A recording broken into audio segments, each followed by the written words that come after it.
잠깐 기도드리겠습니다.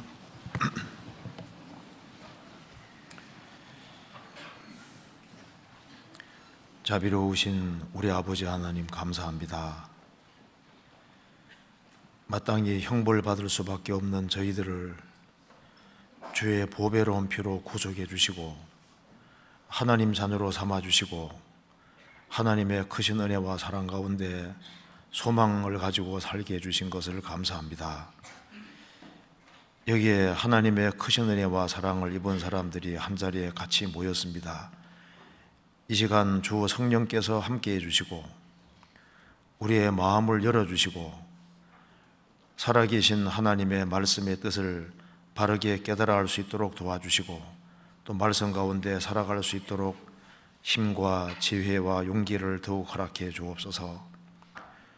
주님 앞에 설 때까지 저희의 삶을 다스려 주시고 주님 앞에서는 그날 칭찬과 영광과 존귀를 얻을 수 있도록 우리의 삶을 다스려 주시고 도와주시기를 간절히 기도합니다.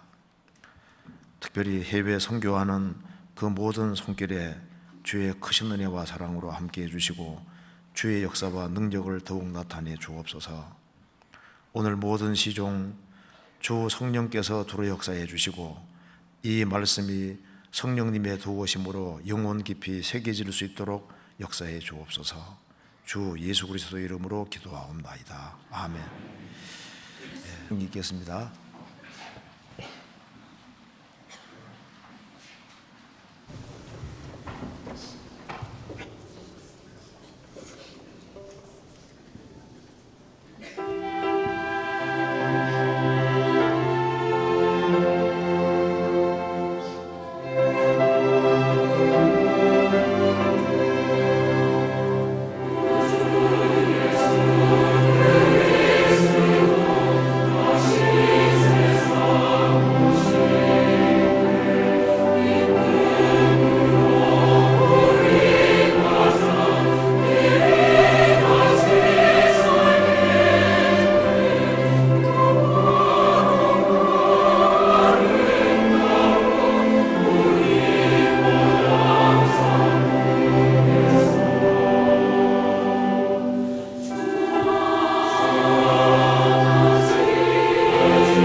우리 성경 사무엘상 2장 찾으시겠습니다. 2장 31절입니다.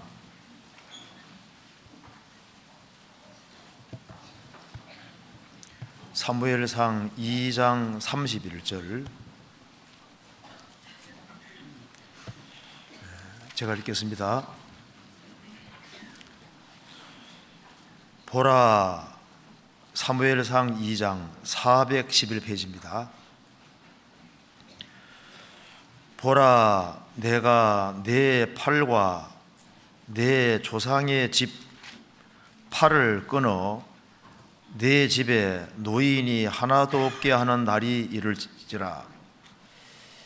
이스라엘에게 모든 복을 베푸는 중에 너는 내 처소에 혼란을 볼 것이요 내 집에 영영토록 노인이 없을 것이며 내 단에서 내가 끊어버리지 아니할 너의 사람이 내 눈을 쇠장케 하고 내 마음을 슬프게 할 것이요 내 집에 생산하는 모든 자가 젊어서 죽으리라.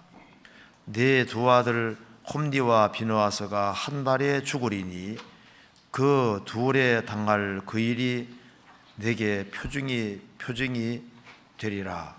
거기까지입니다. 이화 목사님께서 지금 홍콩에 전도 집회에 가셨습니다. 그래서 제가 오늘 대신 나왔습니다.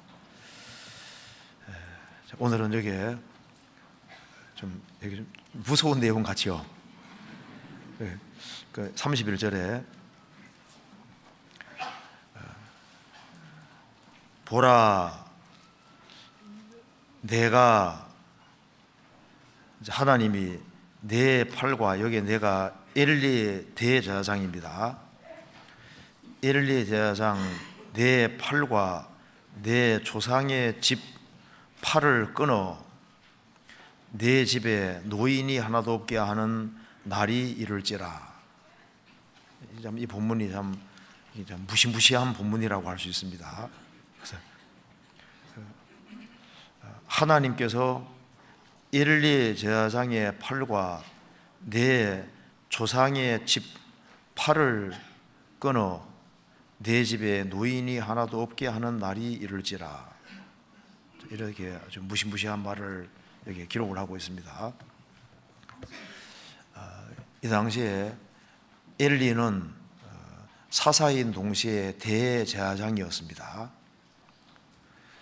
그런데 그 엘리에게 하나님께서 무서운 이 판결을 내리고 있는 겁니다.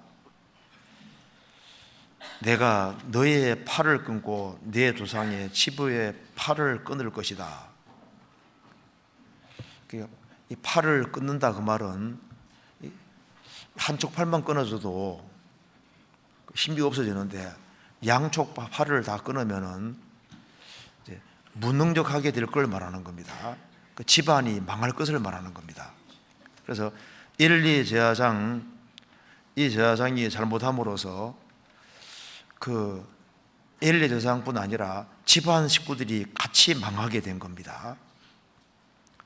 그래서 팔을 끊는단 말은 무능력한 가정이 될 것을 말하는 겁니다. 힘이 없는 가문이 망할 것을 말씀하신 거예요.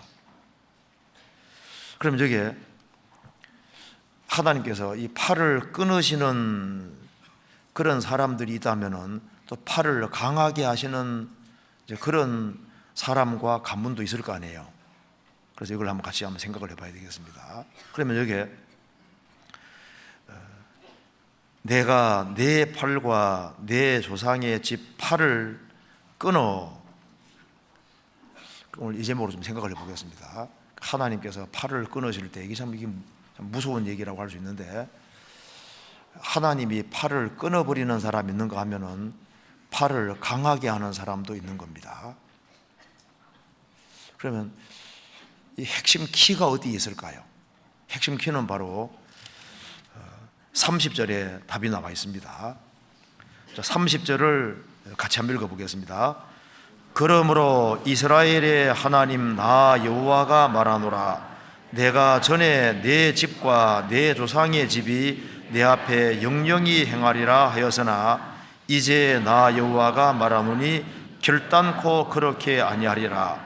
나를 존중히 여기는 자를 내가 존중히 여기고 나를 멸시하는 자를 내가 경멸히 여기리라. 하나님께서 직접 말씀하시기를 나를 존중히 여기는 자를 내가 존중히 여길 것이다. 그리고 나를 멸시하는 자를 내가 경멸히 여길 것이다.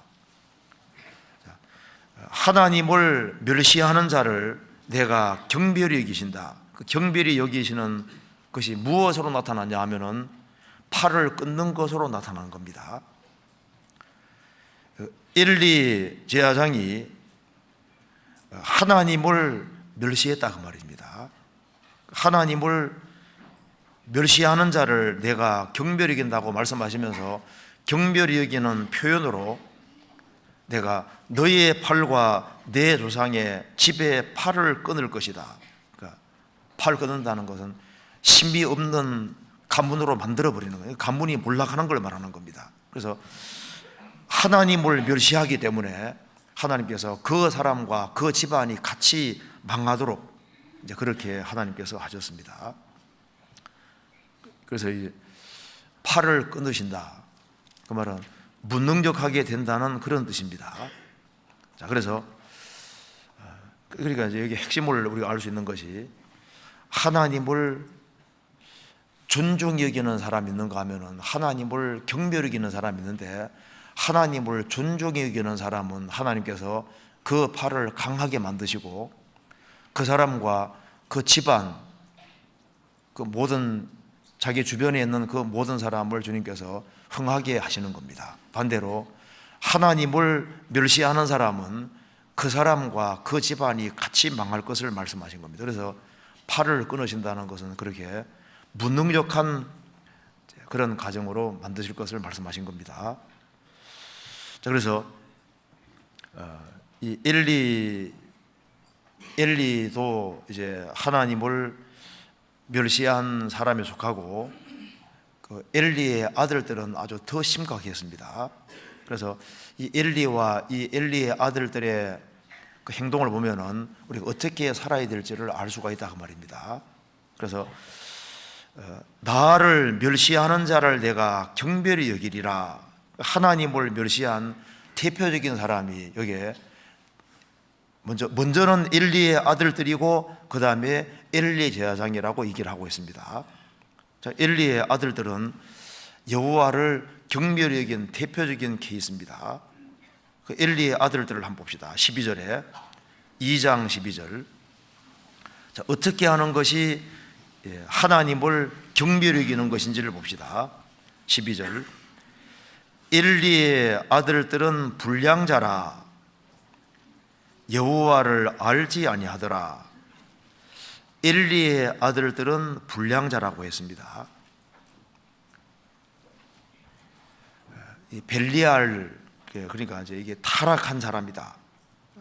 엘리의 아들들은 불량자라 여호와를 알지 아니하더라.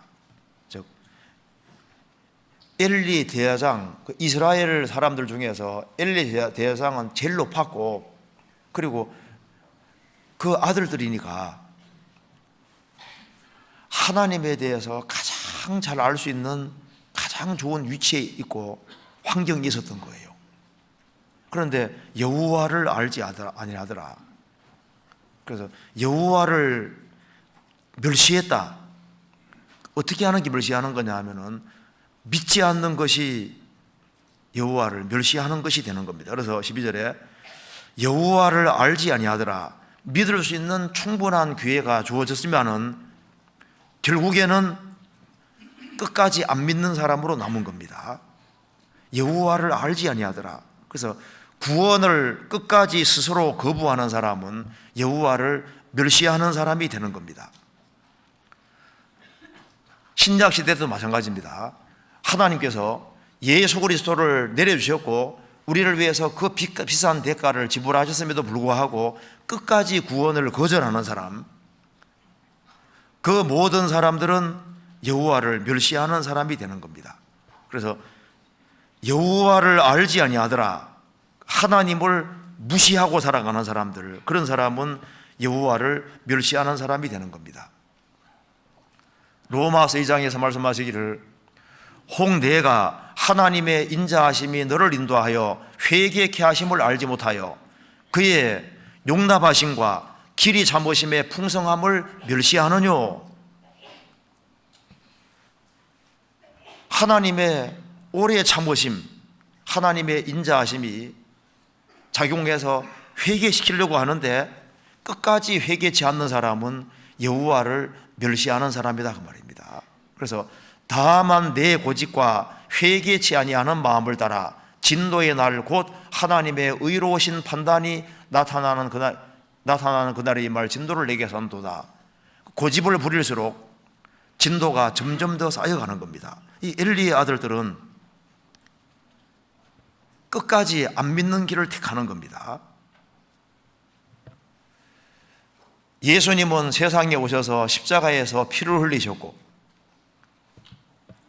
그리고 우리 죄를 대속하셨고, 성령님께서는 그것을 믿도록 유도하시는데, 그리스도의 복음을 끝까지 안 받아들이는 사람은 하나님의 아들을 발로 밟는 사람이고 은혜의 성령을 욕되게 하는 사람입니다.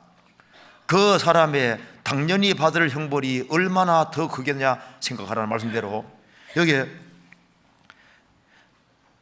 나를 멸시하는 자를 내가 경멸히 여길 것이다.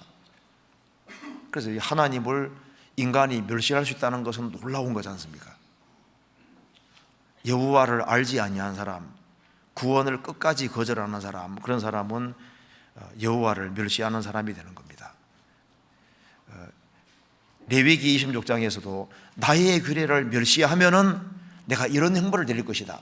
나의 규례를 더 멸시하면 더 큰 벌 내린다는 말씀이 나와 있는데, 이스라엘 역사가 망하게 된 이유가 하나님의 규례를 멸시하고 하나님 말씀을 멸시하는 사람은 하나님을 멸시하는 사람이 되는 겁니다. 그리고 이제 두 번째, 어떻게 하는 것이 여호와를 멸시하는 것이었냐 하면은 15절 보시겠습니다.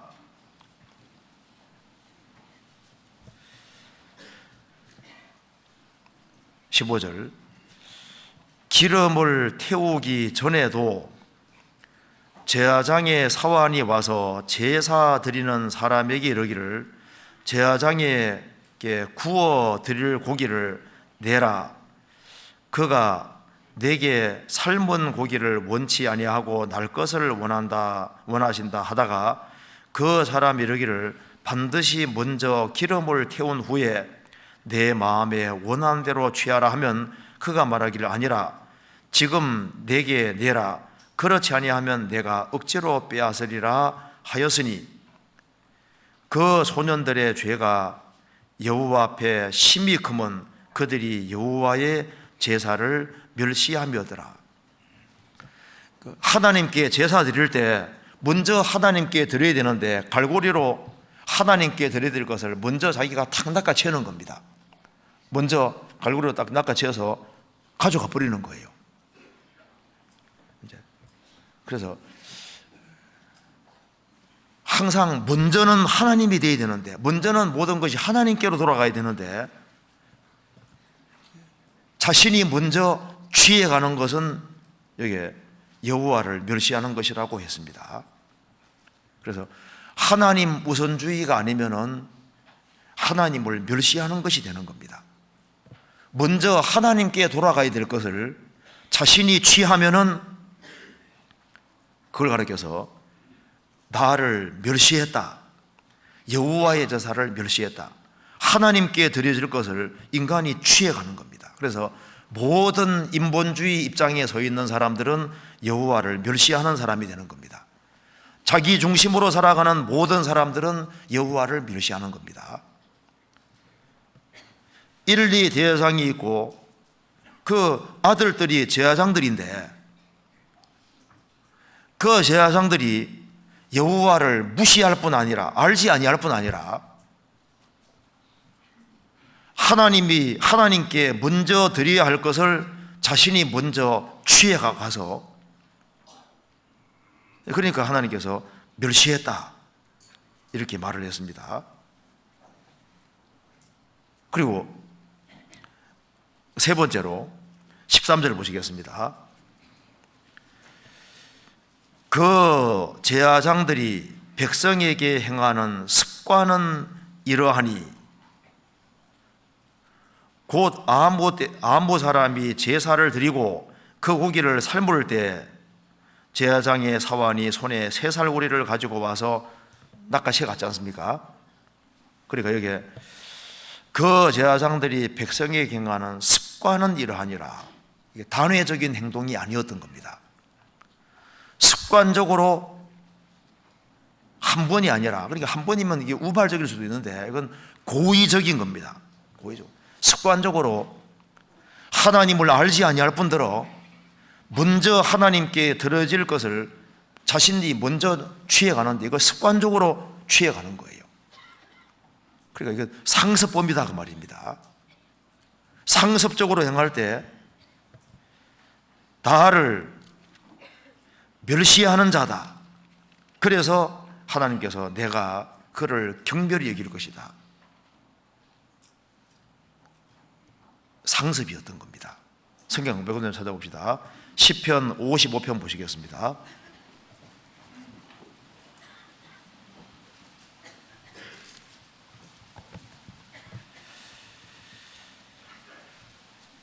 (19절)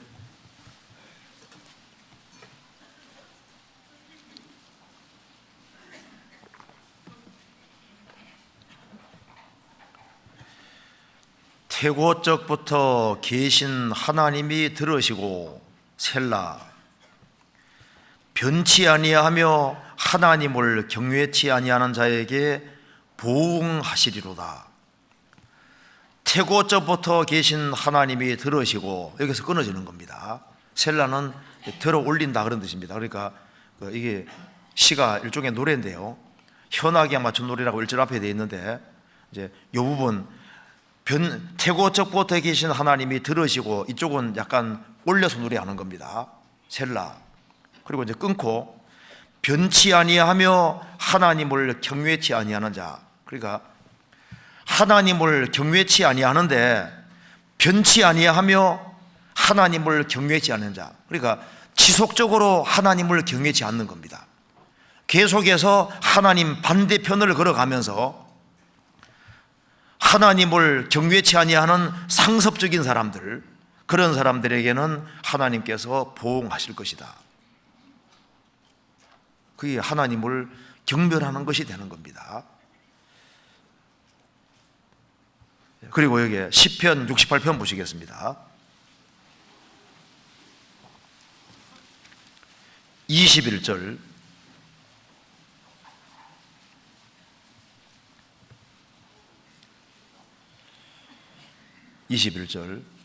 그 원수의 머리 곧 그 죄가에 항상 행하는 자의 정수리는 하나님이 쳐서 깨치시리로다. 상습범입니다. 그 원수의 머리 곧 그 죄가에 항상 행하는 자, 죄를 끝까지 고소하고 그 방식을 계속 취하는 사람, 그 사람의 정수리는 하나님이 쳐서 깨치시리로다. 정수리를 깨친다는 말은 무자비한 심판이 있을 것을 말씀하는 겁니다. 그래서 엘리 대상의 아들들도 여호와를 아주 심하게 경멸했고, 엘리 제사장도 마찬가지였습니다. 성경 다시 찾아보시겠습니다. 사무엘상 2장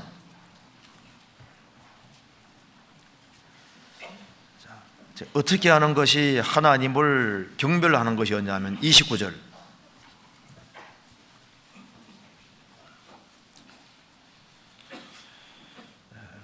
너희는 어찌하여 내가 나의 처소에서 명한 나의 제물과 예물을 밟으며 내 아들들을 나보다 더 중히 여겨 내 백성 이스라엘에 드리는 가장 좋은 것으로 스스로 살찌게 하였느냐. 이렇게 말하면서 나를 존중히 여기는 자는 내가 존중히 여기고 나를 멸시하는 자는 내가 경멸이기리라. 하나님 말씀하시기를 엘리 대제사장에게 어째서 너가 내 아들들을 나보다 더 중히 여겼느냐. 엘리 대제사장은 하나님보다 너가 너의 아들들을 나보다 더 중히 여겼다. 엘리 대제사장은 이스라엘을 제일 앞장서서 일하는 사람이니까 오로지 하나님 우선이 되고 하나님 영광만 생각해야 되는데 자기 자식들 때문에 하나님 영광이 손상 입는 것을 그걸 그냥 내버려 두는 거예요. 그래서 자식들이 잘못함으로써 이스라엘 백성들의 마음이 하나님을 향하도록 해야 되는데 이스라엘 백성들의 마음이 흐트러지는데 그 아들들을 제재해야 되는데 아들들을 두둔하고, 왜냐하면 마음속에 하나님보다 너가 너의 아들들을 중히 여겼다. 그래서 하나님께서 말씀하시기를 나를 멸시하는 자다 이렇게 말했습니다. 그러니까 이거 보면 우리가 알 수 있는 것이 있습니다. 우리 신앙생활 속에서도 내가 누구를 가장 존중히 여기느냐 그거 생각을 해봐야 됩니다. 내 인생에서 주 예수 그리스도가 가장 존귀한 분으로 있느냐, 하나님을 가장 존중하느냐, 내 남편, 아내, 부모, 자식 그 다른 어떤 것보다 하나님을 더 중하게 여기지 아니하면은 하나님을 멸시하는 것이 될 수 있는 겁니다. 어떤 사람은 구원을 받았다고 말하는데 사장님이 하나님보다 더 중합니다. 사장님 말은 잘 듣거든요. 그런데 주님 말씀은 안 들어. 말라기 1장에 성경에 말씀했습니다. 내 이름을 멸시하는 제사장들아, 너희들이 내 앞에 나오는데, 너희들이 내게 제물을 바치는데 그걸 너희 총독에게 갖다 줘봐라. 총독이 받겠느냐? 너희들이 나를 총독 정도로 생각해도 이렇게는 안 했을 것이다.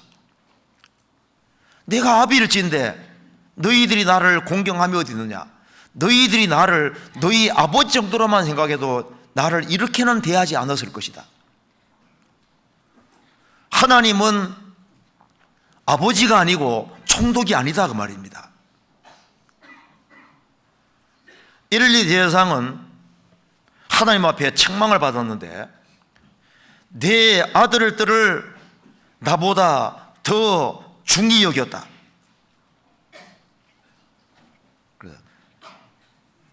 예수님 말씀하시기를 주님보다 더 사랑하는 것이 있으면은 내게 합당치 않다고 했습니다. 주님의 제자로서 주님보다 더 중요한 것이 있으면은 합당치 않다고 말씀하신 겁니다. 그리고 어떻게 하는 것이 여호와를 멸시하는 것이었냐 하면은 엘리 대제사장은 자식들이 저주를 자청하되 금하지를 않았던 겁니다. 음이 꾸짖어서 저주를 받지 않게 만들어야 되는데 그렇게 하지를 않았던 거예요. 22절 보시겠습니다.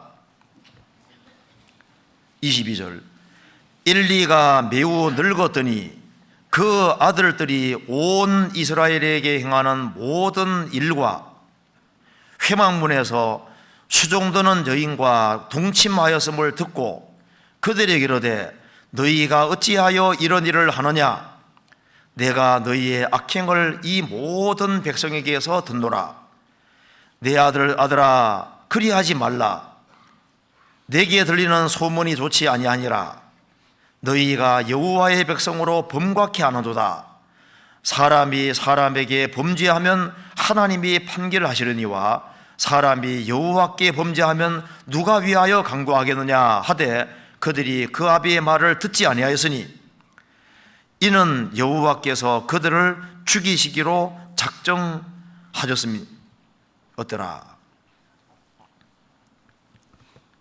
그리고 여기에 저주를 자청했지만은 금하지를 않았습니다.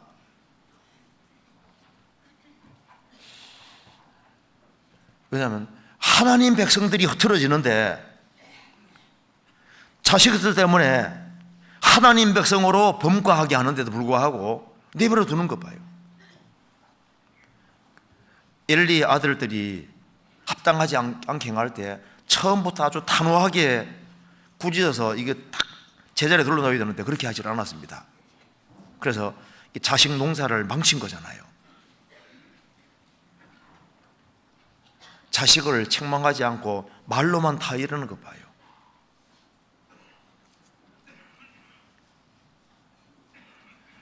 대제사장이니까 자기 아들들이 이렇게 잘못하는 걸 보면서도 그냥 내버려 두는 것 봐요. 그래서 하나님께서 말씀했습니다. 너가 나보다 네 자식들을 더 중히 여겼다. 자식이 저주를 자청하되 금하지 않았다. 그래서 나를 경멸히 여겼다고 말씀하셨습니다. 잠언 23장 보시겠습니다. 잠언 23장 13절.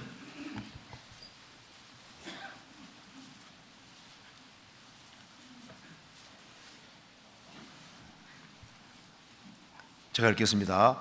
아이를 훈계하지 아니치 말라.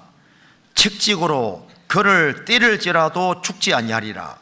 그를 책찍으로 때리면 그 영혼을 음부에서 구원하리라. 아이를 훈계하지 아니치 말라. 책찍으로 때릴지라도 안 죽을 거다라는 겁니다. 그를 책찍으로 때리면 그 영혼을 음부에서 구원하리라. 어릴 때 아주 엄하게 요거 내버려 두면 애가 망하겠다 싶으면 확실하게 딱 꺾어서 그렇게 해야 되는데 그냥 오냐오냐 키우면서 내버려 두면 나중에 통제 불가능이 돼버립니다.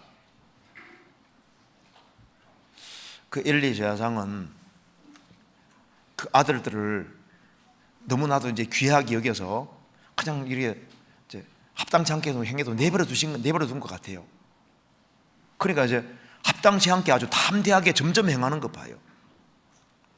저러다가 이스라엘 나라 망칠 텐데 하면요, 그걸 확실하게 금을 긋고 해야 되는데 그렇게 하지 않았습니다. 왜냐하면은 하나님보다 자식을 더 중요하게 생각을 했던 것입니다. 그러니까 너가 나보다 네 아들들을 더 중하게 여겼다 말씀하셨잖아요. 그러니까 그게 자식을 사랑하는 것처럼 보이지만 자식을 미워하는 것이었던 겁니다. 잠언 13장 보시겠습니다. 24절.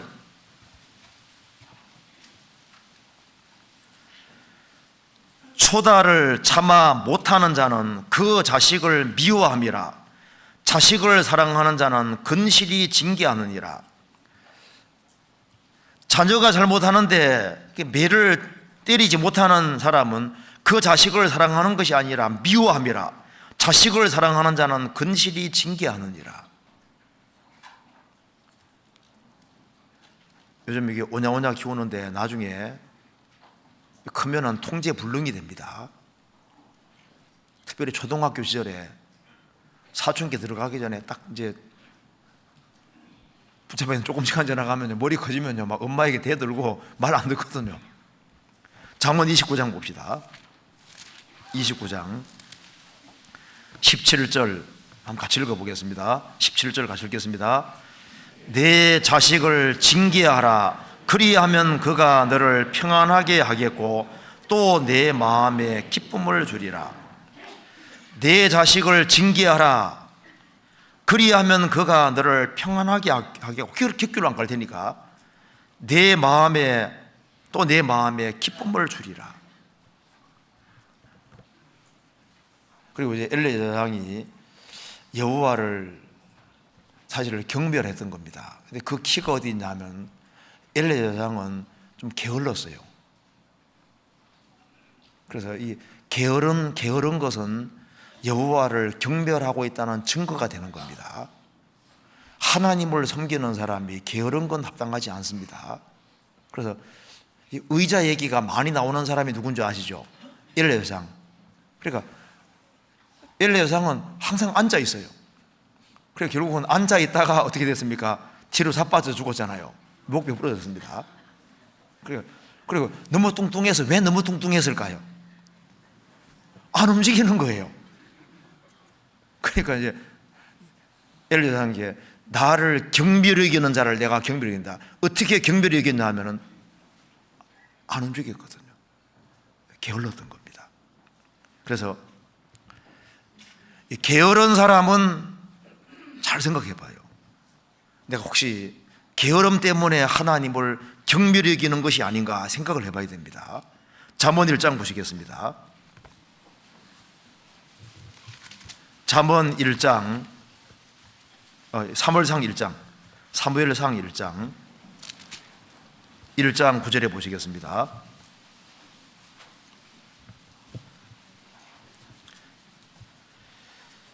1장 9절. 그들이 실로에서 먹고 마신 후에 한나가 일어나니 때에 제사장 엘리는 여호와의 전 문설주 곁 그 의자에 뭐라고요? 앉았더라. 이걸 왜 기록해 놨을까요? 성경에는 단회적인 행동은 잘 기록이 안 돼 있습니다. 성경에서 뭐가 하나 딱 기록되어 있을 때는 습관적일 때 기록을 하는 겁니다. 베드로 사도 부르실 때 베드로 사도가 그물 던지는 것을 보더니라고 하잖아요. 그게 한 번만 던진 게 아닙니다. 습관적으로 그물을 던지는 거예요. 성경은 단회적인 행동을 기록하는 게 아니라 보통 기록되어 있으면 습관적인 걸 말하는 겁니다. 습관적인 거. 엘리 여상이 여기에 의자에 앉았더니더라. 이것을 그때만 앉은 게 아닙니다. 습관적으로 이거 앉아 있는 걸 좋아하는 사람이니까 잘 안 움직이는 사람인 거예요. 그래서 너무나도 뚱뚱해졌습니다. 먹고 앉아 있고 안 움직이고 일 안 하고 하니까. 그래서 나중에 사무엘상 4장 보시겠습니다. 4장 13절에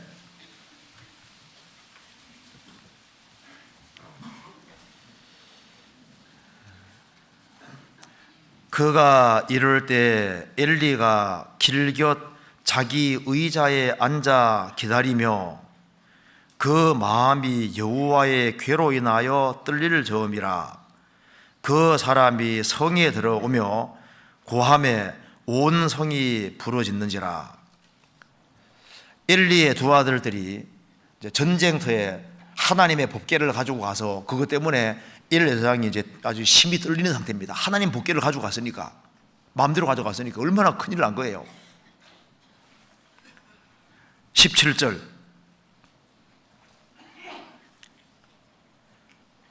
소식을 전하는 자가 대답하여 가로되 이스라엘이 블레셋 사람 앞에서 도망하였고 백성 중에는 큰 살육이 있었고 당신의 두 아들 홈니와 비누아스도 죽임을 당하였고 하나님의 괴는 빼앗겼나이다. 하나님의 괴를 말할 때 엘리가 자기 의자에서 자빠져 문 곁에서 목이 부러져 죽었으니 나이 많고 비둔한 용고라.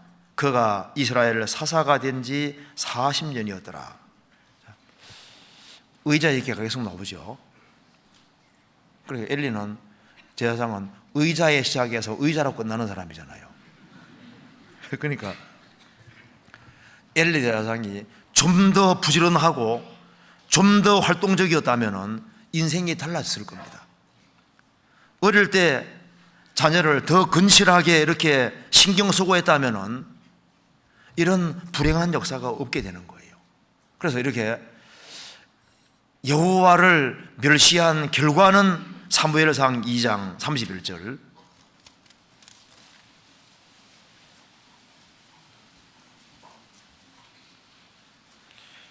보라, 내가 내 팔과 내 조상의 집에 팔을 끊어 내 집에 노인이 하나도 없게 하는 날이 이를지라. 이 말씀이 그대로 이루어져서 엘리의 두 아들 홈니와 비누아스는 전쟁터에서 당일에 죽임을 당했습니다. 그리고 엘리 대장은 목뼈가 부러져 결국은 죽었습니다.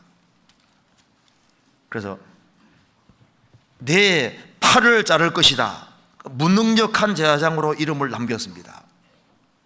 그리고 집안이 같이 망하게 된 겁니다. 여기 성경 속에 악인들의 팔은 하나님이 꺾으셨습니다. 악인들.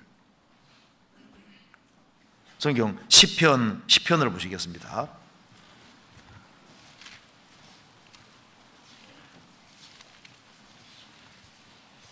시편 10장 15절입니다.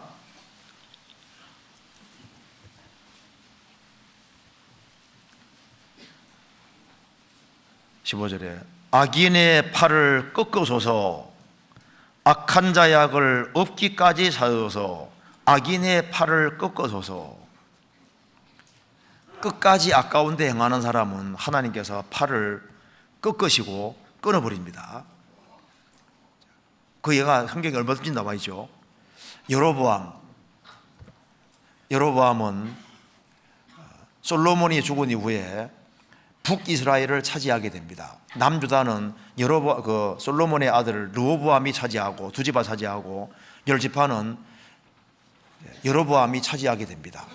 그런데 여로보암이 왕이 됐으면요, 하나님께 정말 감사하고 하나님 잘 섬겨야 되는데, 가만 보니까 절기 때마다 이스라엘 백성들이 남유다로 내려가서 1년에 3차 내려가지 않습니까? 저렇게 하다가는 이스라엘 백성들의 마음이 다 남유다 쪽으로 쏠리겠다, 르호보암 쪽으로 가겠다 싶으니까 계획하고 베델과 단에다가 금송아지를 섬기고 절기도 비슷하게 하고 제사장도 레위 지파가 아닌 사람을 딱 이렇게 세우는 겁니다. 그래서 하나님의 사람이 와서 여로보암을 경고합니다.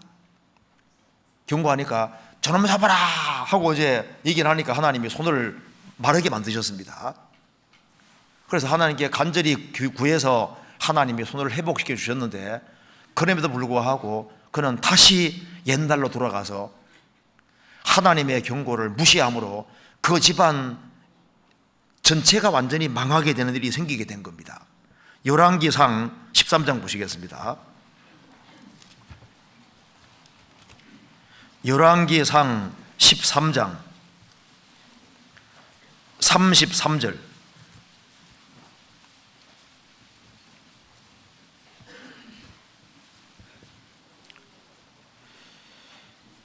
여로보암이 이 일 후에도 그 악한 길에서 떠나 돌이키지 아니하고 다시 보통 백성으로 산당의 제사장을 삼되 누구든지 자원하면 그 사람으로 산당의 제사장을 삼았으므로 이 일이 여로보암 뭡니까? 집의 죄가 되어 그 집이 지면에서 끊어져 멸망케 되니라. 여로보암만 망한 게 아니라 그 집안 자체가 완전히 망하게 되어버린 겁니다. 열왕기상 14장 10절, 9절부터 제가 읽어보겠습니다. 너희 이전 사람들보다도 악을 행하고 가서 너를 위하여 다른 신을 만들며 우상을 부어 만들어 나의 노를 격발하고 나를 내 등 뒤에 버렸도다. 그러므로 내가 여로보암의 집에 재앙을 이려 여로보암에게 속한 사내는 이스라엘 가운데 매인자나 노인자나 다 끊어버리되 거름을 썰어 버림같이 여로보암의 집을 말갛게 썰어버릴지라. 여로보암에게 속한 자가 성에서 죽은 적 개가 먹고 들에서 죽은 적 공중의 새가 먹으리니 이는 여호와가 말하였음이니라 하셨나니 너는 일어나 내 집으로 가라. 내 발이 성에 들어갈 때 그 아이가 죽을지라. 온 이스라엘이 저를 위하여 슬퍼하며 장사하려니와 여로보암에게 속한 자는 오직 이 아이만 묘실에 들어가리니 이는 여로보암의 집 가운데서 저가 이스라엘의 하나님 여호와를 향하여 선한 뜻을 품었음이니라. 여로보암 집안에서 유일하게 여로보암의 아들만은 아주 당당하게 베델과 단에 있는 우상은 신이 아니고 여호와만 신이라고 아버지 앞에서 담대히 얘기하고 대신들 앞에서도 담대히 얘기했다고 이스라엘 전성에도 기록되어 있습니다. 그래서 여로보암의 아들만 묘실에 들어가고 나머지는 하나님이 싹 썰어버리신다. 그래서 하나님을 등대에 버리는 것이 하나님을 멸시하는 거니까 하나님께서 그 집안을 끊어버리신 겁니다. 실제로 하나님이 끊어버리셨습니다. 열왕기상 15장 보시겠습니다. 28절.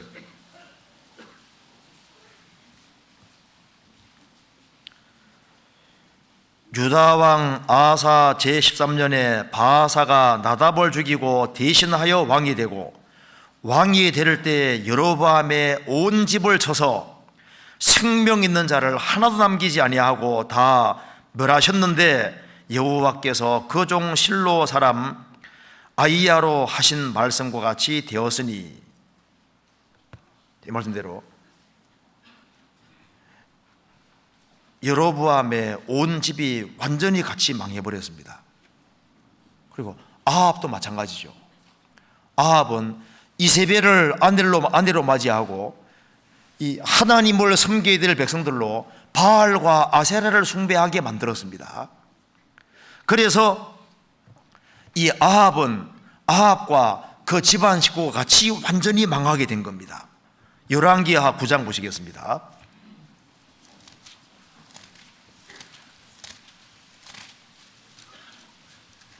9장 8절.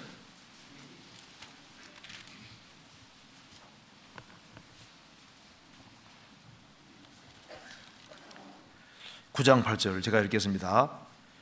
아합의 온 집이 멸망하리니 이스라엘 중에 매인자나 노인자나 아합에게 속한 모든 남자는 내가 다 멸절하되 아합의 집을 느바세 아들 여로보암의 집과 같게 하며 또 아이야의 아들 바사의 집과 같게 할지라. 이 말씀대로 하나님께서 예후를 통해서 실제로 멸망을 시켜버렸습니다. 그래서 한 사람이 하나님을 멸시함으로 그 사람만 망하는 게 아니라 집안까지 망하는 죄가 얼마든지 있잖아요. 우리가 잘 아는 아간은 하나님 분명히 말씀하셨습니다. 여리고 성을 정복할 때 여리고 성에 있는 물건은 절대 만지지 말라고 했습니다. 그런데 아간은 신할산 외투, 금덩어리 이런 것을 장막 안에 숨겼지 않습니까? 그래서 그 결과 그 아간과 그 집안 식구들이 같이 그냥 돌에 맞아 죽는 일이 생겼지 않습니까? 그때 아간만 잘못한 게 아니라 아간과 그 아내 집안 식구들이 같이 욕심이 그렇게 많았던 것 같아요. 아버지를 아마 부추겼을 수도 있을 겁니다. 그래서 같이 그냥 죽임을 당하잖아요. 한번 찾아볼까요? 여호수아 7장 보시겠습니다.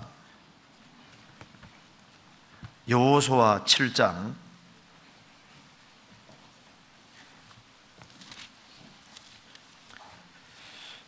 24절.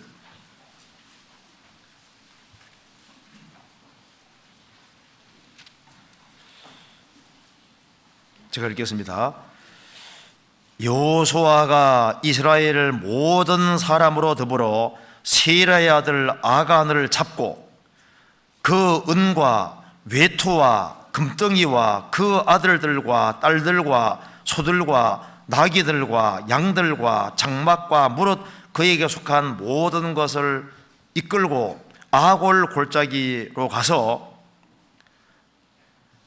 돌로 다 쳐 죽여버리지 않습니까?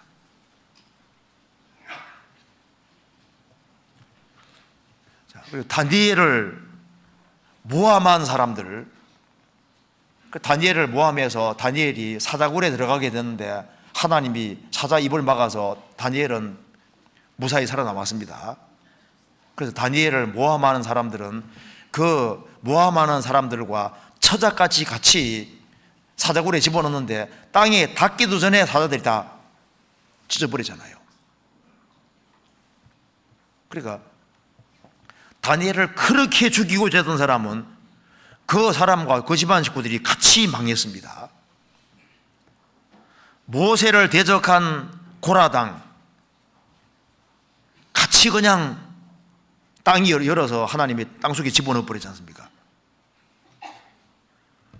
성경 또 한 군데 찾아봅시다. 에스겔 30장 찾아봅시다. 에스겔 30장에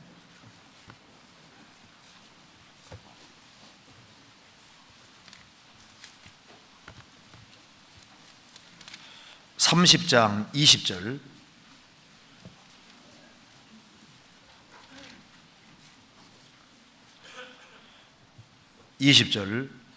제11년 정월 7일에 여호와의 말씀이 내게 임하여 가라사대 인자야 내가 애굽 왕 바로의 팔을 꺾었더니 칼을 잡을 힘이 있도록 그것이 그저 싸매지도 못하였고 약을 붙여 싸매지도 못하였느니라. 그러므로 나 주 여호와가 말하노라 내가 애굽 왕 바로를 대적하여 그 두 팔 곧 성한 팔과 이미 꺾인 팔을 꺾어서 칼이 그 손에서 떨어지게 하고 애굽 사람을 열국 가운데로 흩으며 열방 가운데로 해칠지라. 내가 바벨론 왕의 팔을 경고케 하고 내 칼을 그 손에 붙이리니와 내가 바로의 팔을 꺾으리니 그가 바벨론 왕의 앞에서 고통하기를 죽게 상한 자의 고통하듯 하리라.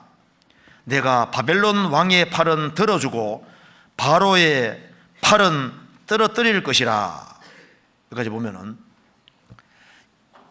이 에집트 사람들이 죄를 너무 크게 지으니까 하나님께서 에집트 파라오 왕의 팔은 꺾어버리고 하나님이 떨어뜨리고 바벨론 왕 느부갓네살 왕의 팔은 들어줄 것이다. 하나님께서 팔을 들어주는 그런 일이 있는가 하면은 팔을 약하게 하고 꺾고 떨어뜨리는 그런 일도 있는 겁니다. 왕도 그렇게 하는데 개인도 마찬가지입니다. 요즘 이제 간음죄를 많이 짓는 시대잖아요. 그게 유부녀나 유부남을 남의 유부녀나 유부남을 만지기만 해도 죄 없는 자가 되지 않는다 그러잖아요. 남의 팔은 붙잡으면 안 됩니다. 잘못하면 그 사람만 망하는 게 아니라 그 집안이 같이 망할 수도 있는 거예요. 성적인 죄 때문에 집안 자체가 망하는 일이 얼마든지 있잖아요. 가정이 깨지고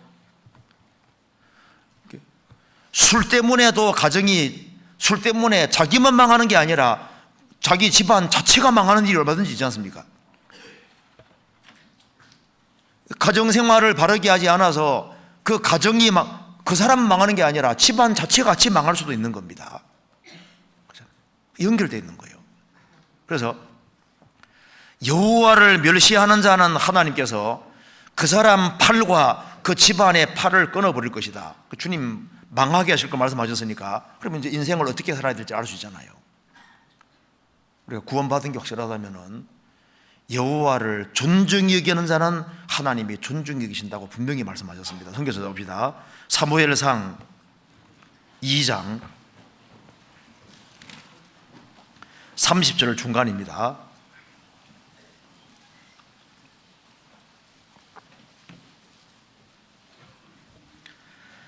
나를 존중히 여기는 자는 내가 존중히 여길 것이다. 이게 하나님 말씀입니다. 이게 얼마나 중요한 말씀입니까? 나를 존중히 여기는 자는 내가 존중히 여길 것이다. 하나님을 존중히 여기는 사람은 하나님께서 그 사람의 팔을 끊으시는 것이 아니라 팔을 경고케 하시고 강하게 해주십니다. 그리고 조상의 집도 팔을 끊지 않고 강하게 해주시고, 그러니까 그 사람과 그 집안이 살고 주변 사람들이 사는 인생의 길이 뭐냐? 그것이 바로 여호와를 존중히 여기는, 인생에서 이것이 핵심 키가 되는 겁니다. 그러면 어떻게 하는 것이 여호와를 존중히 여기는 것일까요? 엘리 제사장의 아들들은 불량자라 여호와를 알지 아니하더라. 그럼 어떻게 하는 게 인생으로서 하나님을 존중히 여기는 것일까요? 구원받는 것은 하나님을 존중히 여기는 것이 되는 겁니다. 하나님께서는 우리를 위해서 육신에 필요한 모든 것을 내려주셨고 자기 독생자도 세상에 내려보내셨고 그 예수님이 그 중한 대가를 지불하시고 우리 죄를 처리해 주셨는데, 하나님을 알아주는 것이 하나님을 존중히 여기는 거예요. 하나님이 우리 영혼을 위해서 해주신 일을 알아주는 것, 그것이 하나님을 존중히 여기고 높인다는 증거인 겁니다. 구원받는 사람은 하나님을 높이는 사람이고, 성령님은 그리스도와 그리스도 공로를 믿게 하시는 분이니까 그리스도를 받아들이고 그리스도 뒤를 따라가는 사람은 성령을 존중히 여기는 사람이 되는 겁니다. 그렇잖아요. 어떻게 하는 것이 여호와를 존중히 여기는 것일까요? 엘리 제사장은 먼저 하나님께 드려져야 될 것을 자기가 갈고리로 딱 찍어서 가져갔잖아요. 하나님을 존중히 여기는 것은 하나님 우선주의로 사는 것을 말하는 겁니다. 하나님은 알파와 오메가, 처음이고 나중이고 시작끝이 되십니다. 모든 것의 우선은 하나님인 겁니다. 그래서 하나님 중심주의로 살아갈 때 하나님을 존중하는 사람이 되는 겁니다. 누가복음 주차장에 혼인잔치를 준비해 놨습니다. 여기 오면은 영생을 얻게 되는데 많은 사람들이 핑계 댔습니다. 나는 장가 들었으니 못 가겠다. 나는 소 5개리 샀으니 못 가겠다. 나는 밭을 샀으니 못 가겠다. 먹고 사는 문제, 결혼하는 문제, 그거보다 더 중요한 것은 영생 얻는 것이 더 중요합니다. 먹고 사는 것보다 더 중요한 것이 얼마든지 있습니다. 하나님 중심이 될 때, 하나님 우선주의가 될 때 그 사람은 여호와를 존중히 여기는 사람이 되는 겁니다. 바울 사도의 인생의 목표는 살든지 죽든지 그리스도가 존귀케 되기를 원했습니다. 그리스도 중심으로 생을 살아갔는데 그게 하나님을 지극히 존중히 여기는 사람이었던 겁니다. 성경 빌립보서 1장 보시겠습니다. 빌립보서 1장 20절.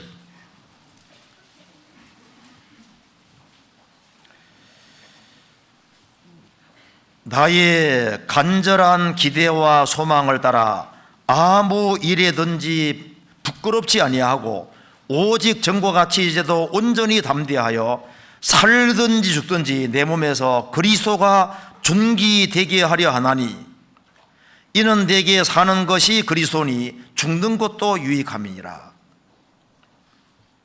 바울 사도의 인생의 목적은 살든지 죽든지 내 몸에서 그리스도가 존귀되게 하라 하나니,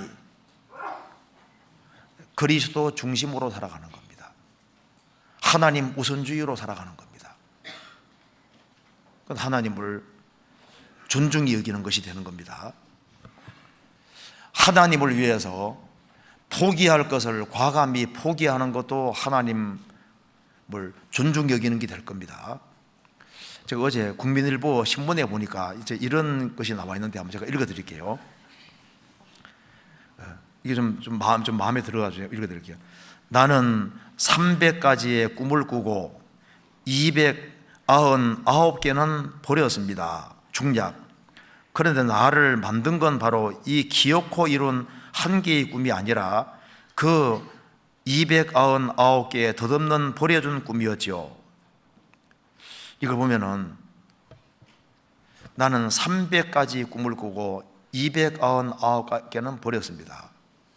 우리 인생 살아가는 가운데서도 이거 보면 좀 생각나는 것이 있습니다. 살아계신 하나님 앞에서 우리 시대에 붙잡는 게 너무 많아요. 그렇죠? 정말 중요한 것을 붙잡아야 되는데 별로 중요하지 않은 짜잘한 것을 너무 많이 붙잡고 있습니다. 가장 중요한 것을 붙잡고 붙잡아야 된다면 하나를 확실히 붙잡아야 되는 거예요. 이것저것 많이 붙잡는 사람은 아무것도 못 붙잡거든요. 하나 중요한 걸 하나 붙잡아야 되는 겁니다.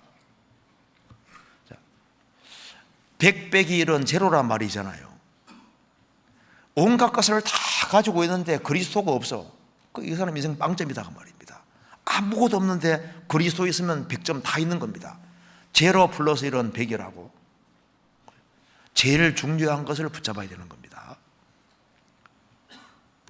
바울 사도는 그리스도를 붙잡았고 그리스도 중심으로 생을 살았던 겁니다. 그래서 인생의 성공은 누구를 내 앞에 두느냐 이것으로 결정되는 거예요. 내가 무엇을 내 인생에서 제일 중요한 것으로 두느냐 그것에 달리는 것이 맞습니다. 인생은 한 번밖에 없기 때문에 하나님을 존중히 여기는 거 이건 인생의 아주 키가 되는 거예요. 하나님 우선 이건 인생의 키가 되는 겁니다. 이런 얘기 들어보셨을 겁니다. 성공학을 가르치는 어떤 사람이 항아리를 하나 갖다 놓고 중간에 한 중간 정도 이제 모래가 들어 있습니다. 바깥에는 크고 작은 돌들이 있는데 제주권 넣어보라는데 한 사람도 성공하지 못하는 거예요. 그러니까 그 강사가 웃으면서 일단 모래를 다 걷어내고 난 다음에 제일 중심에 제일 중앙에 제일 큰 돌을 딱 갖다 놓고 그 다음에 다른 돌들을 딱 집어넣고 제일 마지막에 모래를 싹 집으니까 다 들어가는 거예요. 왜 인생에서 성공 못하는 줄 아십니까? 별로 중요하지 않은 것들이 많이 들어와서 중요한 것이 밀린다 그 말입니다. 그렇죠? 우리 신앙생활에서는 성공해야 되는데 그래서 하나님의 축복을 받아야 되는데 그러기 위해서는 제일 중심에 그리스도를 두고 말씀을 두고 제일 중심을 어디에 두느냐 내가 누구 중심으로 사느냐 이것이 이제 가장 중요한 게 되는 겁니다. 하나님을 내 앞에 두느냐 뒤에 두느냐 하나님 우선이 되면은 존중되는 것이고 하나님을 뒤로 제끼면은 이게 하나님을 무시하는 게 되고 여호와를 경멸하는 것이 되는 겁니다.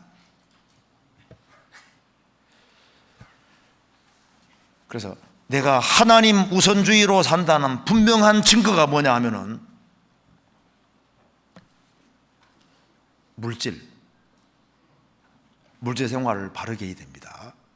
물질이 사소한 것처럼 보여도 이게 중요한 거예요. 사라밧 과부는 기근이 너무너무 심해서 이제 통에 가루 한 줌 남았고 기름병에 기름 조금 남아있는데 그 마지막 한 번 요리해 먹으면 죽을 판인데 그때 엘리야가 등장했잖아요. 작은 떡을 만들어서 내게 먼저 갖다 바치라. 그런 얌체가 어디 있어요? 찢어지게 가난해서 이제 마지막 한 번 먹으면 죽을 판인데 거기 와서 작은 떡 하나 만들어서 내게 먼저 갖다 바치라고. 세상에 그런 얌체가 어디 있냐고 말입니다. 그런데 하나님 말씀했습니다. 그렇게 하면 기근 끝날 때까지 기름병에서 기름이 계속 나오고 통에 가루가 계속 나올 것이다. 축복해 주려고 엘리야가 온 겁니다.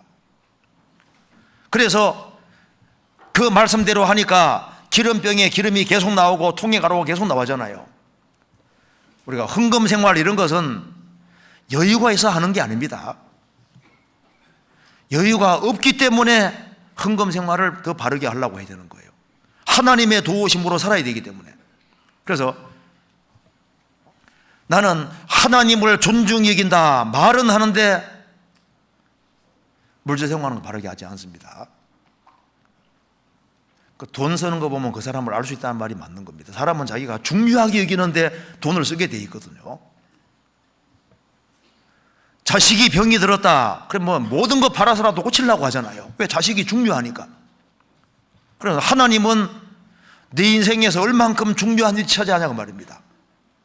내가 하나님을 존중히 여긴다고 말은 하는데 헌금하는 거 보면은 야, 진짜 하나님을 존중히 여기는 사람일까? 예수님 말씀하시기를 지극히 작은 것에 충성된 자는 큰 것에도 충성된다고 말씀하셨는데,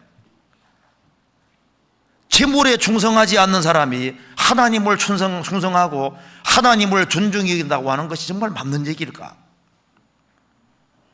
하나님이 헌금 생활 같은 걸 바르게 하게 하는 이유는 뺏어가려고 하는 게 아니라 우리를 정말 축복해 주려고 하시는 거예요. 하나님은 사람이 아니십니다. 하나님은 허술하신 분이 아닌 거예요. 하나님은 살아 계시기 때문에 누가 하나님을 존중히 여기는지, 누가 하나님을 멸시하는지, 형식적으로 신앙생활하는지 그걸 왜 하나님 모르시겠습니까?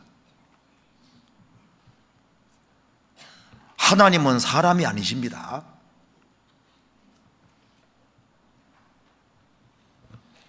어떤 사람이 이제 말합니다. 그 교회 교인들은 11조 생활을 몇 명 정도 합니까? 우리 교회 식구들은 한 500명 정도 되는데 몽땅 다 합니다. 세상에 그런 교회도 있어요? 절반은 직접 교회에 하고 절반은 하나님이 직접 거둬 가십니다. 그래 다 하고 있다는 말이 맞죠? 어쨌든 간에 우리 신앙생활 하는 데 있어서 하나님께 먼저 돌릴 것을 돌리지 아니하면은 그게 합당하지 않은 거예요. 그리고 이제 성경이 말씀했잖아요. 너가 어떻게 나보다 너의 자식을 더 중히 여겼느냐? 모든 것보다 하나님을 더 사랑하는 것이 하나님을 존중하는 것이 되는 겁니다. 예수님께서 베드로 사도에게 물었습니다. 내가 이 사람들보다 나를 더 사랑하느냐? 주여 그러하배다. 내가 주를 사랑하는 줄 주께서 아시나이다. 모든 것보다 주님을 더 사랑할 때 그것은 하나님을 존중하고 있다는 증거가 되는 겁니다. 다윗이 시편 18편 1절에서 말하기를 나의 힘이 되신 여호와여 내가 주를 사랑하나이다. 모든 것보다 하나님을 더 사랑하는 사람, 그 사람은 하나님을 존중히 여기겠다는 증거가 됩니다. 그리고 하나님께서 그런 사람들의 팔을 들어서 힘을 주시는 겁니다. 그리고 어떤 사람에게 하나님께서 팔을 강하게 해주실까요? 하나님을 존중히 여기는 사람. 그 하나님 존중히 여기는 것이 뭐냐면 하나님께 기대고 살아가는 겁니다. 하나님의 도움을 구하고 살아가는 겁니다. 제가 글을 하나 읽어드리겠습니다. 그 찰스 캐더링이라는 사람은 제너럴 모터스 공장장이었답니다. 그는 그 당시에 미국의 기계 분야에서 가장 뛰어난 사람이었다는 겁니다. 그런데 한 번은 한 모임에서, 잔치하는 그 모임에서 어떤 사람이 그 찰스 캐더링의 팔뚝을 보고서 이렇게 물었답니다. 캐더링 씨, 지금까지 이 팔을 가지고 한 일 중에서 가장 중요한 일은 무엇이었습니까? 라고 물으니까 내가 이 팔을 가지고 한 일 중에 가장 중요한 일은 두 손을 꽉 쥐고 하늘에 계신 아버지께 기도한 일입니다. 이 팔뚝 가지고, 이 굵은 팔뚝 가지고 내가 한 가장 중요한 일은 손 붙잡고 기도한 거다 그 말입니다. 그는 정말 능력 있고 힘 있는 생애를 살았습니다. 자, 그리고 엘리 제사장에게 말씀하시기를 엘리 제사장은 의자에 계속 앉아 있었잖아요. 그러니까 게으른 것은 여호와를 경배하는 것이었던 겁니다. 어떻게 하는 것이 여호와를 존중히 여기는 모습이냐 하면은 부지런하게 살아가는 것이, 그것이 여호와를 존중히 여기는 바탕에 속하는 겁니다. 그러니까 게으른 상태에서 여호와를 존중히 여기는 게 가능할까요? 여호와를 존중히 여기는 사람은 마땅히 부지런히 되는 것이 맞는 겁니다. 성경 로마서 12장입니다. 12장 11절.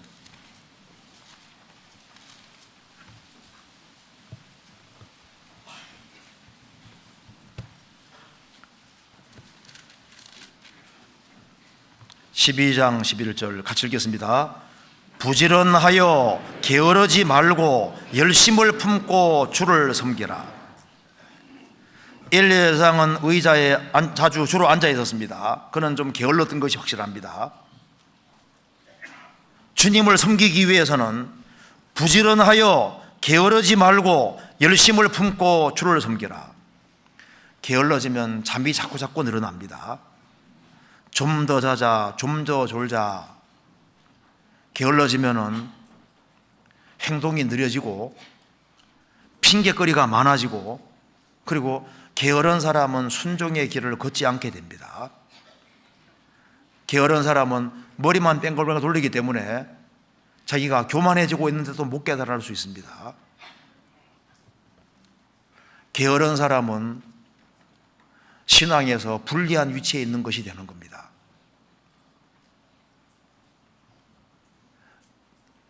부지런한 사람, 그 사람은 여호와를 존중히 여길 수 있는 길에 들어설 수 있는 겁니다. 그래서 우리가 계미를 가서 보고 배워야 되는 겁니다. 부지런. 그런데 엘리 제사장이 좀 더 부지런했다면 얼마나 좋았을까요? 그리고 부지런과 함께 열심을 품고 주를 섬기라. 하나님을 존중히 여기는 사람이 냉랭한 마음 가지고 있다는 것은 이해가 안 되는 겁니다. 만왕의 왕을 섬기는데 냉랭한 마음으로, 미지근한 마음으로 섬길 수 있겠습니까? 주님은 죽으시고 부활하시고 살아계신 분입니다.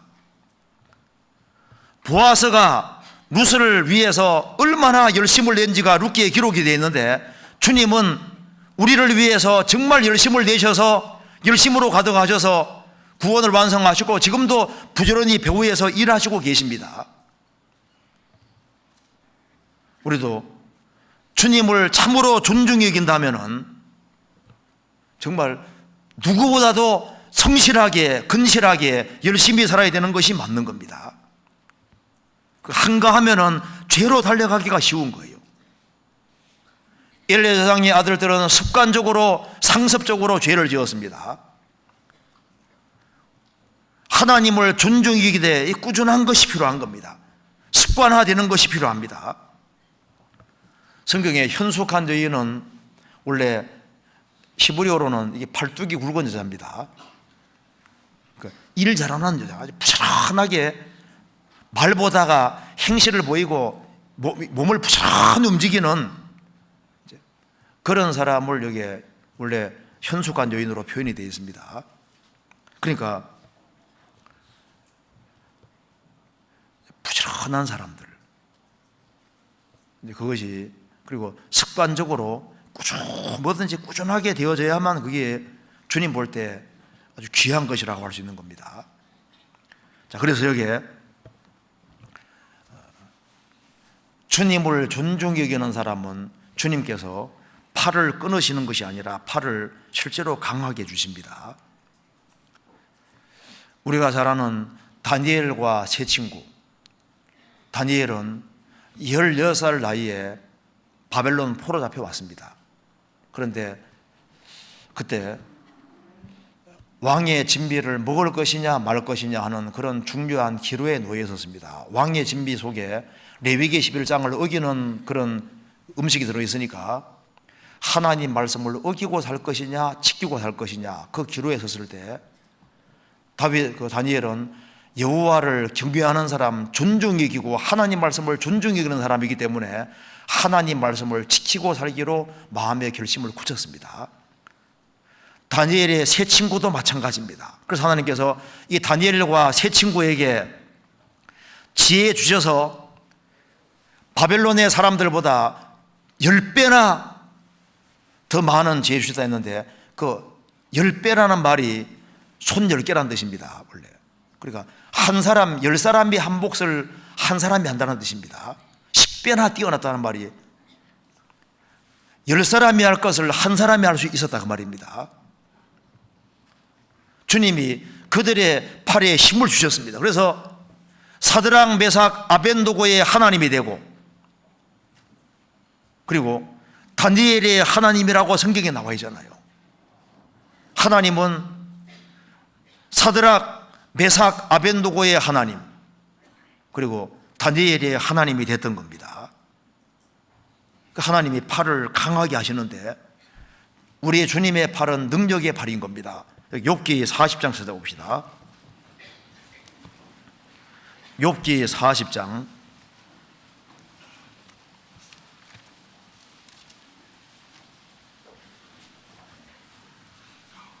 9절입니다.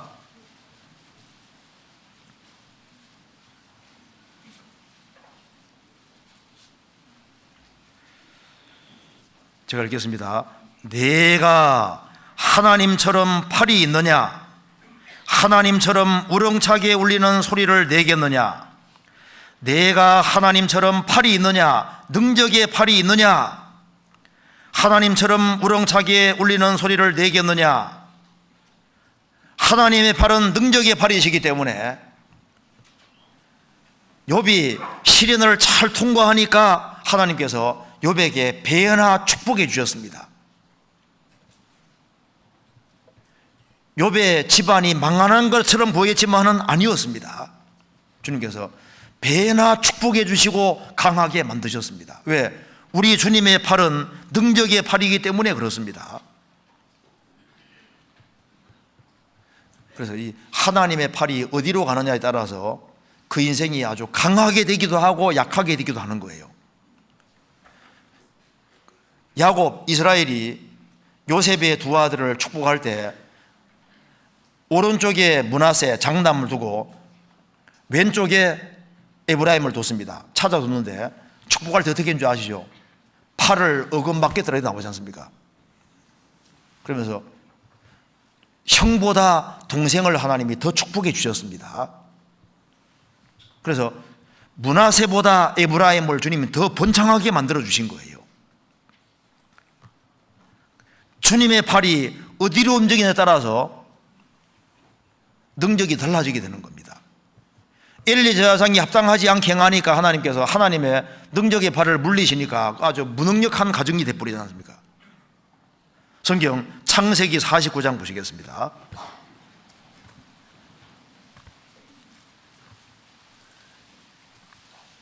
창세기 49장 24절.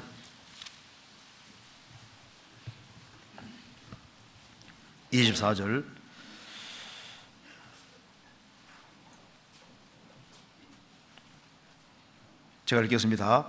요셉의 활이 도리어 경강하며 그의 팔이 힘이 있으니 야곱의 전능자의 손을 힘입음이라.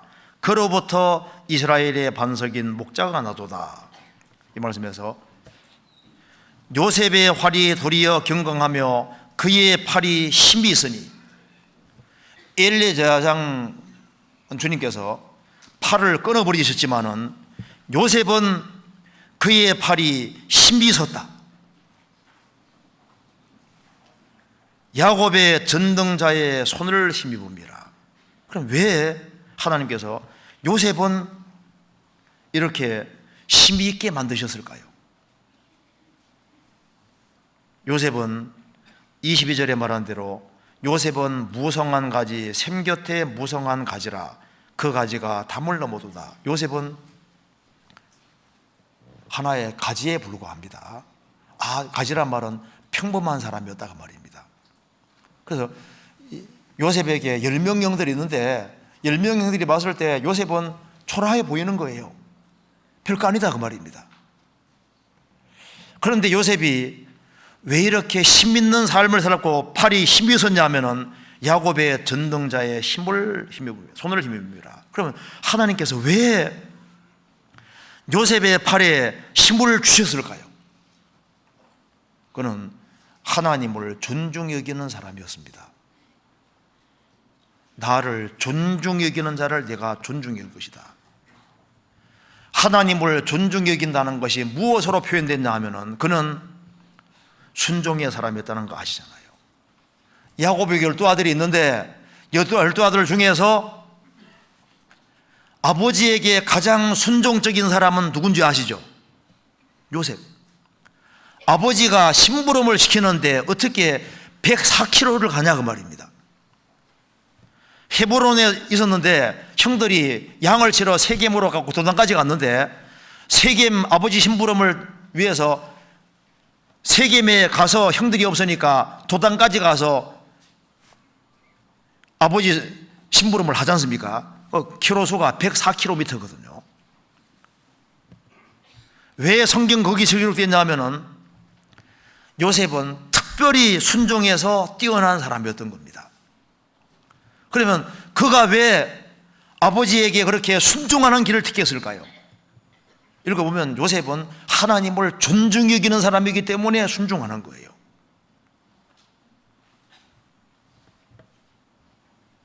우리 여기 있는 분 많이 있잖아요. 아버지가 심부름 시키면 자동차가 없는 시절에 104km 갔을까요? 그거 보면 요셉이 순종이 탁월한 사람인 겁니다. 요셉에게 팔이 힘이 있었던 또 한 가지 이유는 하나님께서 그렇게 하신 이유는 요셉은 정직한 사람이었다는 거 아시잖아요. 성경 보면은 요셉은 아주 정직한 사람입니다. 형들이 잘못하면 그걸 아버지께 그대로 얘기하잖아요. 미움 받아도 계속 얘기하잖아요. 아주 정직해.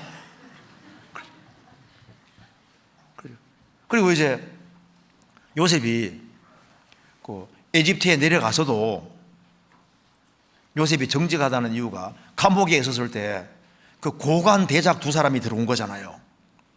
술 맡은 관원장, 떡 맡은 관원장, 파라왕 바로 옆에 있는 사람이니까 엄청난 높은 지위에 있는 사람입니다. 그런데 꿈 얘기를 할 때 술 맡은 관원장은 3일 후에 복직되고 떡 맡은 관원장은 3일 후에 죽는다는 걸 있는 그대로 얼마나 기분 나쁘겠어요. 근데 그걸 그대로 얘기하는 거 봐요.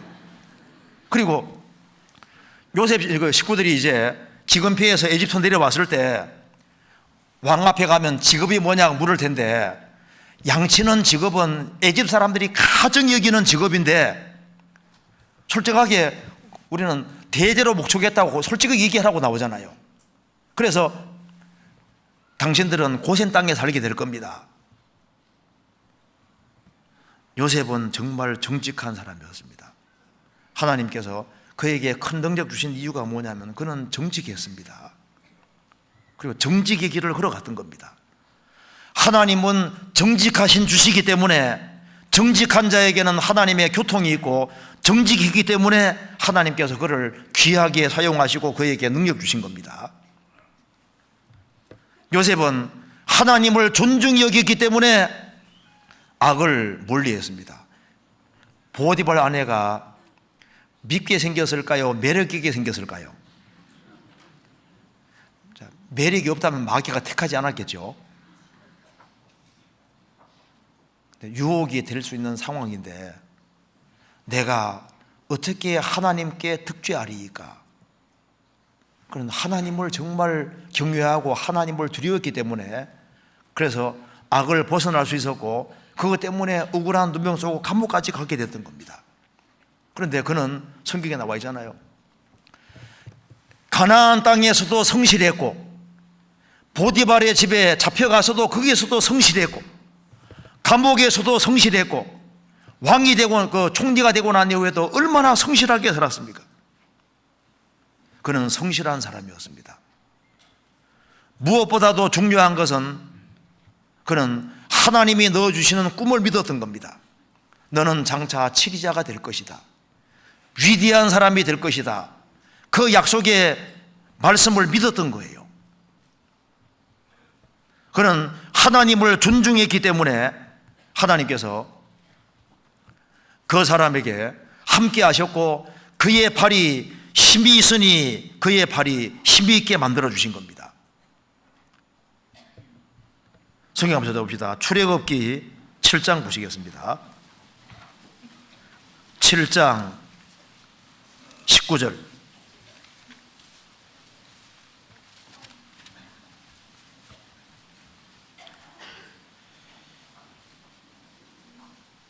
여호와께서 또 모세에게 이르시되 아론에게 명하기를 내 지팡이를 잡고 내 팔을 애굽의 물들과 하수들과 운하와 목과 모든 호수 위에 펴라 하라.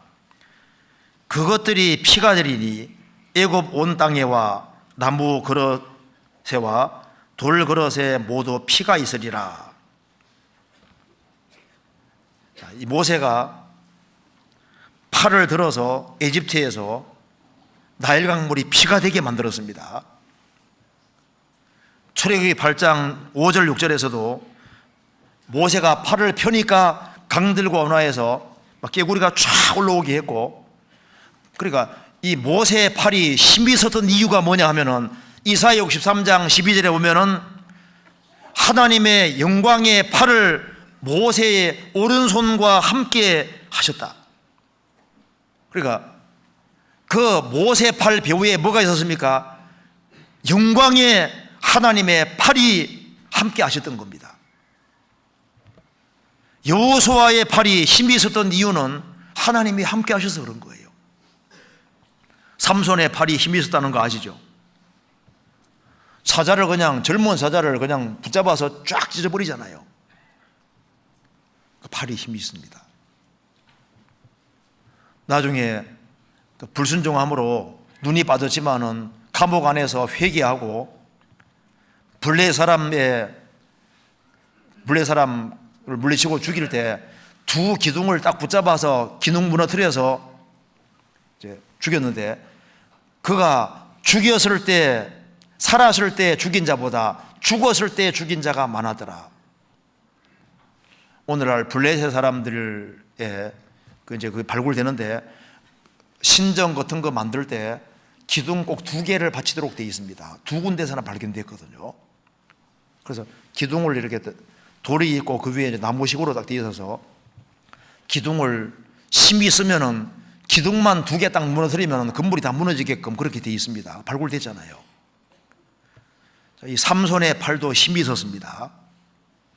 그런데 성경에 보면은 이 특별히 다윗의 팔은 힘이 있었습니다. 성경 써봅시다. 시편 18편 보시겠습니다. 34절.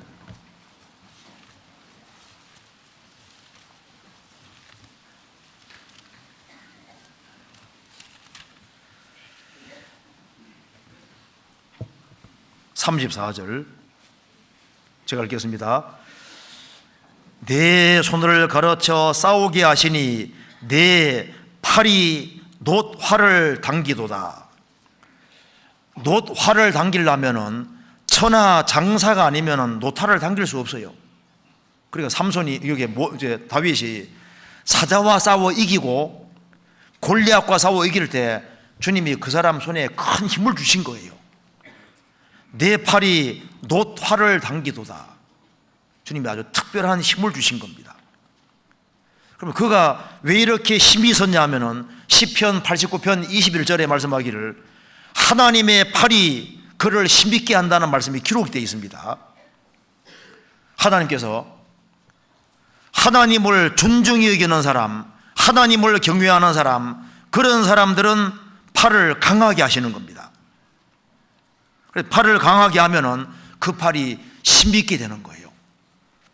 요한복음 21장에서도 예수님 말씀하시기를 베드로 사도에게 너가 전도하다가 나중에는 너의 팔을 벌릴 것이다. 주님이 힘을 안 주시면 어떻게 거꾸로 못 박아 죽을 수 있겠어요?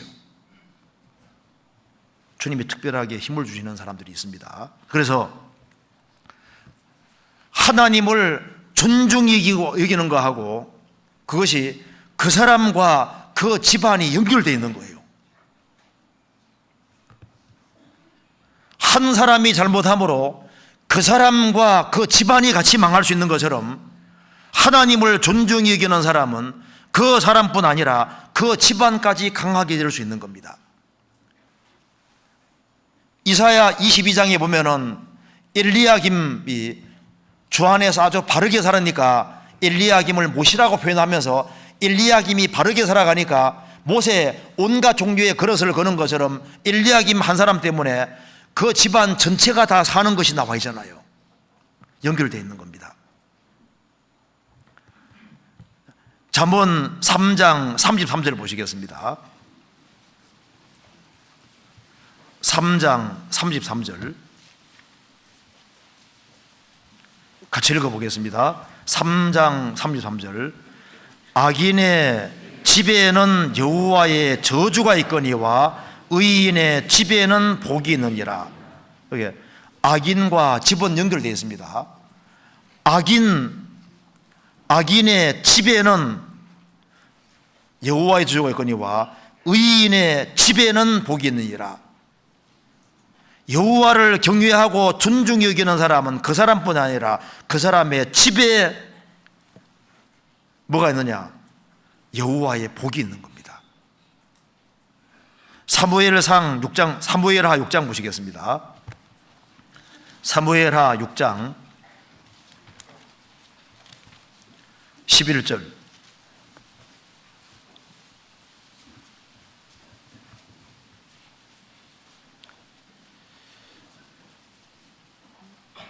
여호와의 괴가 가드 사람 오벳 에돔의 집에 석 달을 있었는데 여호와께서 오벳 에돔과 그 온 집에 복을 주시니라. 오벳 에돔이 원래 문지기였는데 오벳 에돔이 하나님을 잘 섬기는 사람입니다. 하나님을 존중히 여기고 사는 사람이니까 하나님께서 오벳 에돔과 그 온 집에 복을 주시니라. 어떤 복을 받았는지 봅시다. 역대상 26장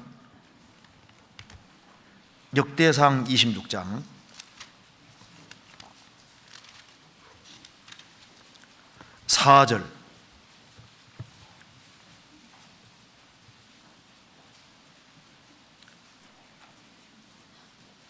오벳 에돔의 아들들 4절에 오벳 에돔의 아들들 맏아들 스마야와 둘째 여호사밧과 셋째 요아와 넷째 삼괄과 다섯째 느다넬과 여섯째 암비엘과 일곱째 이사갈과 여덟째 불레되니 이는 하나님이 오벳 에돔에게 복을 주셨음을 인함이며 그 아들 스마야도 두어 아들을 낳았으니 저희의 족속을 다스리는 자요 큰 용사라. 스마야의 아들들은 오드니와 르바엘과 오벳과 엘사밧이며 엘사밧의 형제 엘리후와 스마기아는 능력 있는 자니 이는 다 오벳 에돔의 자손이라. 저희와 그 아들들과 그 형제들은 다 능력이 있어 그 직무를 잘하는 자니 오벳 에돔에게서 난 자가 62명이며. 여기 보면은 여호와께 복을 주시니까 이 집안 전체가 살지 않습니까? 그리고 레갑 자손이 요나답의 유언을 따라서 정말 주님 안에서 바르게 행했습니다. 그래서 요나답이 유언 내리기를, 자, 너희들은 평생 포도주와 독주를 마시지 말아라, 술 먹지 말아라, 항상 맑은 정신으로 주를 섬기라, 그런 말입니다. 그리고 평생 텐트에 살아라, 나그네 인생으로 살아라, 그 말입니다. 그리고 포도원이나 밭이나 종자를 두지 말아라, 하나님께 기대고만 살아라, 하나님 중심으로 살아라.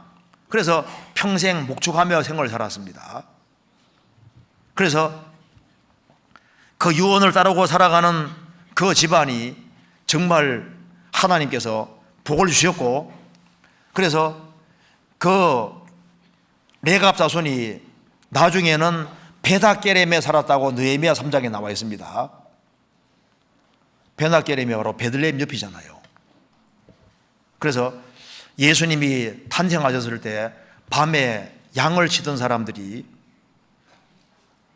예수님께 경비하고 왔는데 그 목자들이 레갑 자손일 가능성이 많다고 합니다. 그럴 거예요, 아마도.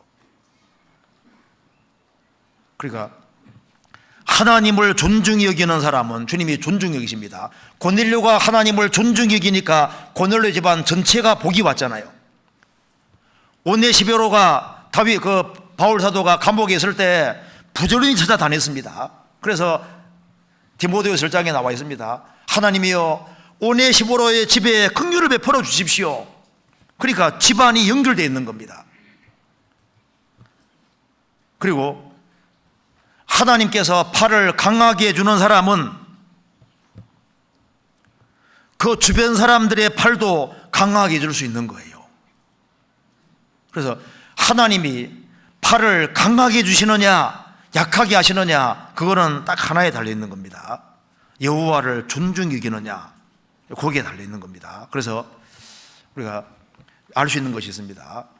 하나님을 존중히 여기는 것이 인생의 키가 되는 거니까, 첫 번째, 먼저 구원을 받는 사람은, 거듭나는 사람, 그 사람은 하나님을 존중히 여기는 사람이 되는 겁니다. 그리고 하나님 우선주의로 살고 하나님 중심으로 생을 사는 사람, 그 사람은 하나님을 존중하는 사람이 될 겁니다. 그리고 지금 신약시대에는 교회를 통해서 하나님이 일을 하시기 때문에 교회를 알고 교회에 연결되어서 교회 안에서 지체로서 주의 역사에 동참하고 같이 희생하고 수고하고 공급을 같이 받으면서 살아가는 그것이 주님 볼 때 여호와를 존중하는 사람이 될 겁니다. 그리고 먼저 하나님께 드리는 것을 배우는 것이 필요합니다. 그래서 하나님을 존중히 여기는 사람, 그 사람 바탕은 부지런히, 누구보다도 부지런하게 생을 살아가는 겁니다. 그런 사람은 주님 보실 때 여호와를 존중히 여기는 자라고 주님 보시는 겁니다. 그런 사람은 주님께서 금세에서도 축복을 해 주십니다. 금세에서도 도와주시고 내세에서도 영원한 영광을 갚아 주십니다. 그리고 인생 살아가면서 우리가 돌이켜 봤을 때 여호와를 존중히 여기는 그 사람은 인생에서 절대 후회하지 않을 겁니다. 인생에 왜 이렇게 후회가 많을까요? 내가 좀 더 하나님 중심으로 살고 하나님을 제대로 섬겼다면 얼마나 좋았을까? 다윗은 당시에 하나님을 섬기다가 잠들었다, 이 말은 정말 영광스러운 겁니다. 나라도 하나님 중심으로 나라가 될 때 하나님이 그 나라를 강하게 만들어 주시는데, 나라도 하나님을 떠나면 나라도 주님께서 팔을 끊어버리시면 나라도 무능력하게 되는 거예요. 개인이든 나라든 왕이든 누구든 마찬가지인 겁니다. 그래서 우리 신앙생활은 우리 개인만 관계되는 것이 아니기 때문에 오늘 이 말씀을 통해서 내가 하나님을 존중하고 살고 있는지, 혹시 하나님을 멸시하는 것은 아닌지, 그리고 그것이 나로 끝나는 것이 아니라 나와 내 집안과도 관계가 되고, 그리고 내 주변 사람의 운명과도 관계가 되고, 내가 여호와를 존중히 여기고 살아가면은 주변에 많은 사람들도 구원을 받게 되고, 나중에 저 위에 섰을 때 하나님을 존중하고 살았다, 높이고 살았다, 그런 칭찬 들을 수 있다면 얼마나 축복이 되겠습니까? 같이 기도드리겠습니다. 자비로우신 우리 아버지 하나님, 감사합니다. 저희들로 하여금 주 예수 그리스도를 알게 해주신 것을 감사합니다. 저희들이 주님 보배로운 피로 구원받았고 또 주님의 크신 은혜와 사랑 가운데 살게 해주시는 것을 믿고 감사드립니다. 주님을 존중히 여기는 삶을 사는 사람들이 다 될 수 있도록 더욱 역사해 주시고, 하나님 중심으로, 그리스도 중심으로 생활을 살 수 있도록 더욱 역사해 주시옵소서. 우리의 나머지 모든 생에 주의 거룩한 말씀으로 다스려 주옵소서. 그리고 해외 선교하는 모든 선교사님들 가정가정마다 주님께서 지켜주시고 주의 복음이 더 활발하게 증거될 수 있도록 더욱 역사해 주옵소서. 우리 모두 주 안에서 다 귀하게 쓰임받도록 도와주시고 저희들 항상 예비하며 준비하며 생활을 살 수 있도록 도와주시옵소서. 주 예수 그리스도 이름으로 기도하옵나이다. 아멘.